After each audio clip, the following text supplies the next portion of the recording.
ನೇರ ದಿಟ್ಟ ನಿರಂತರ ಸುದ್ದಿಗಳಿಗಾಗಿ ವೀಕ್ಷಿಸಿ KS news TV Kannada. Kudligi ಪಟ್ಟಣದ ಸಮಾಜ ಕಲ್ಯಾಣ ಇಲಾಖೆ ಇವರ ವತಿಯಿಂದ ನಾಗಪುರ ಡಾ. ಬಿ. ಆರ್. ಅಂಬೇಡ್ಕರ್ ದೀಕ್ಷಾ ಭೂಮಿ ಯಾತ್ರೆ 2025 ಹಮ್ಮಿಕೊಳ್ಳಲಾಗಿತ್ತು. ಈ ದಿನ ಕೂಡ್ಲಿಗಿಯ ಸರ್ಕಾರಿ ಜೂನಿಯರ್ ಕಾಲೇಜ್ ಮುಂಭಾಗದಿಂದ ಸರ್ಕಾರವು ಸಮಾಜ ಕಲ್ಯಾಣ ಇಲಾಖೆ ವತಿಯಿಂದ ಪ್ರತಿ ವರ್ಷದಂತೆ ಈ ವರ್ಷವೂ ಮಹಾರಾಷ್ಟ್ರ ನಾಗಪುರಕ್ಕೆ ಯೋಜನೆಯ ಮಾಡಲಾಗಿತ್ತು.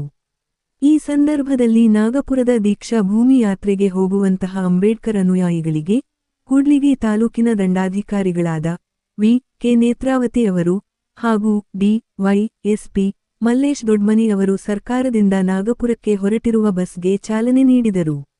ಈ ಸಂದರ್ಭದಲ್ಲಿ ತಾಲೂಕು ಕಾರ್ಯನಿರ್ವಾಹಕ ಅಧಿಕಾರಿಗಳಾದ ನರಸಪ್ಪರವರು ಹಾಗೂ ನೌಕರರ ಸಂಘದ ಅಧ್ಯಕ್ಷರಾದ ವೆಂಕಟೇಶ್ ರವರು ಮತ್ತು ಕರ್ನಾಟಕ ದಲಿತ ಸಂಘರ್ಷ ಸಮಿತಿಯ ವಿಜಯನಗರ ಜಿಲ್ಲೆ ಸಂಚಾಲಕರಾದ ಎಸ್. ದುರುಗೇಶ್ ಹಾಗೂ ಛಲವಾದಿ ಸಮುದಾಯದ ಮುಖಂಡರಾದ ಟಿ. ಉಮೇಶ್ ರವರು ದೀಕ್ಷಾ ಭೂಮಿಗೆ ಹೋಗುವಂತಹ ಎಲ್ಲರಿಗೂ ಶುಭ ಹಾರೈಸಿದರು.